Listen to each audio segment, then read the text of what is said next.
शुरू करते हैं आमिर सोहेल से इस बांग्लादेश और हांगकांग चाइना के मैच के हवाले से। आमिर, कैसे देखते हैं बांग्लादेश और हांगकांग चाइना में कोई इतना ज्यादा वो नहीं था, लोग तवक्को कर रहे थे कि बांग्लादेश बासानी जीत जाएगा। आप इस मैच को कैसे देखते हैं as compared to the last performance of Hong Kong China, जिसमें वो सिर्फ 94 रन बना सके, लेकिन आज उन्होंने 143 रन बनाए। देखिए, उसकी दो वजूहत थी। पहली जो बड़ी इंपॉर्टेंट थी वो ये थी कि आज पिच बहुत बेहतर थी, इसमें बाउंस भी ज्यादा था, बल्ले के ऊपर आराम से गेंद भी आ रहा था। और दूसरा, जो हांगकांग चाइना ने 144 रन किए हैं, चूंकि बांग्लादेश के पास वो मिस्ट्री स्पिनर्स नहीं है, उसकी वजह से इनको आसानी हुई। क्योंकि अगर आप हांगकांग चाइना की टीम को देखें, इतने ज्यादा मिस्ट्री स्पिनर्स नहीं है, और उधर डोमेस्टिक में भी इतने ज्यादा मिस्ट्री स्पिनर्स नहीं होंगे, तो उनका तजुर्बा नहीं था जब उन्होंने अफगानिस्तान के खिलाफ खेला। वहां पे ना वो गुगली रीड कर पा रहे थे, ना टॉप स्पिनर रीड कर पा रहे थे, और उनको बहुत ज्यादा इस तरह लग रहा था कि वो आउट ऑफ प्लेस है।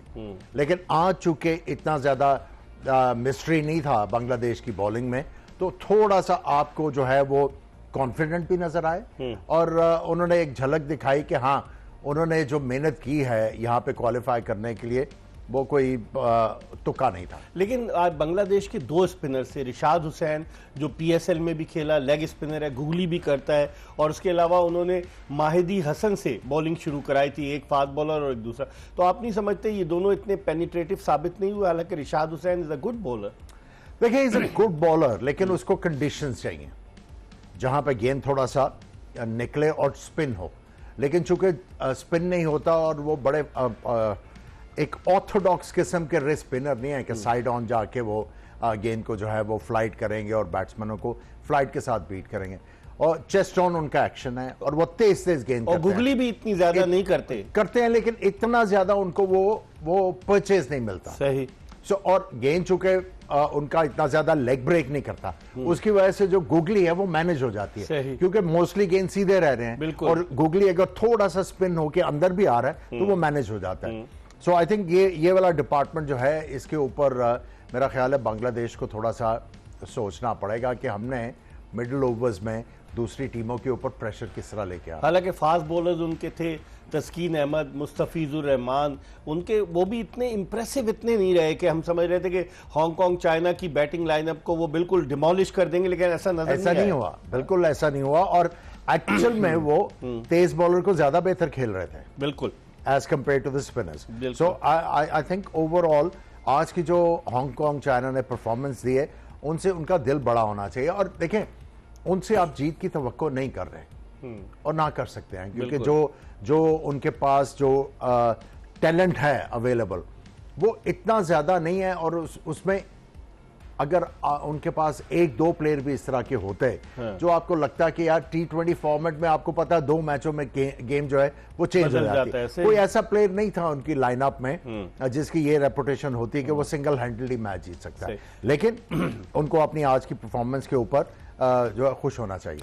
लेकिन उनके जो बैट्समैन है बाबर हयात, वो हमेशा रन्स करते आ रहे हैं, क्वालिफाई करने में भी उन्होंने बड़ा वाइटल रोल प्ले किया जो हांगकांग चाइना को, लेकिन वो आज नहीं चले। निजाकत खान ने बड़ी अच्छी बैटिंग की, और कप्तान ने भी अच्छी बैटिंग की। दोनों की जो पार्टनरशिप थी उसने मेरा ख्याल है इनको काफी ज्यादा हौसला दिया। और जहां तक आप हयात की बात करें, तो आई थिंक वो लोगों को इंप्रेस करने की ना डेस्परेट कोशिश कर रहे हैं कि चूंकि मैं पीछे बड़ा स्कोर करता आया हूं, तो वो इंप्रेस करने की कोशिश कर रहे हैं कि मैं आया हूं इंटरनेशनल फोरम के ऊपर, तो मुझे आके सबको इंप्रेस करना है।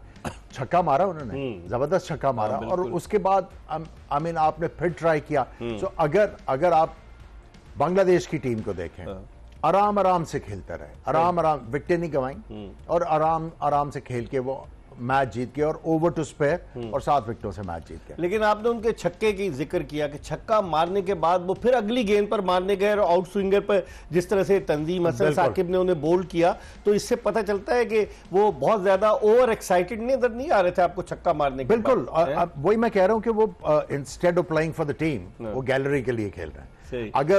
अगर वो थोड़ा सा लंबा कुछ खेलने की कोशिश करें तो वो टीम के लिए बेहतर कर सकते हैं। उनमें एक्सपीरियंस भी है और एबिलिटी भी है। तो आई थिंक थोड़ा सा इनटेम्परेंट जो स्टाइल ऑफ प्ले है उससे थोड़ा सा परे हटना पड़ेगा। लेकिन हांगकांग चाइना का अगर हम इंफ्रास्ट्रक्चर को देखें आमिर, एक तो हांगकांग सुपर सिक्सेस होते हैं, बहुत छोटा सा ग्राउंड जिस पे छक्के ही छक्के लगते हैं, उनके यहाँ कोई प्रॉपर इंफ्रास्ट्रक्चर नहीं है। और मैंने पहले भी आप प्रोग्राम में जिक्र किया था कि मार्क चैपमैन जो न्यूजीलैंड के प्लेयर हैं वो हांगकांग में पैदा हुए और फिर उसके बाद चूंकि उनके फादर थे न्यूजीलैंड तो वो न्यूजीलैंड चले गए। अभी भी इनके यहाँ एक फास्ट बॉलर था आयुष, आपने देखा होगा कि उसने 1 विकेट ली और उसका वो मिलता भी वो वहीं हांगकांग में पैदा हुआ है। तो आप समझते हैं कि वहां इंफ्रास्ट्रक्चर ना होने की वजह से, तजुर्बा ना होने की वजह से, ज्यादा क्रिकेट न खेलने की वजह से भी हांगकांग चाइना की टीम इतना इंप्रेसिव नहीं खेल? देखिए, मैं ये समझता हूं कि आईसीसी को जो सबसे बड़ा इनिशिएटिव लेने की जरूरत है, आपने उसको एसोसिएट मेंबर बनाना है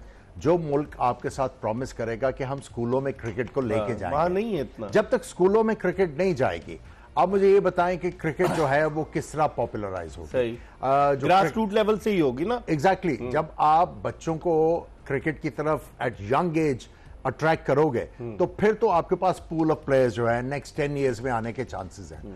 अगर आपने एक्सपैट्रिएट्स के ऊपर ही डिपेंड करना है तो वो फिर क्रिकेट आगे नहीं जाएगी। आप एक दफा इंटरनेशनल स्टेज के ऊपर आ जाओगे बट इवेंचुअली आप जो है वो सबसाइड होते जाओगे। सो आईसीसी को ये करना है, उसको एसोसिएट मेंबर बनाए हु एक्चुअली प्रॉमिस यू के स्कूलों में भी हम क्रिकेट को लेके जाएंगे। जैसे आमिर, आयरलैंड की टीम जब खेल रही थी 2007 का वर्ल्ड कप, कोई पोस्ट ऑफिस में काम करता था, कोई टीचर था।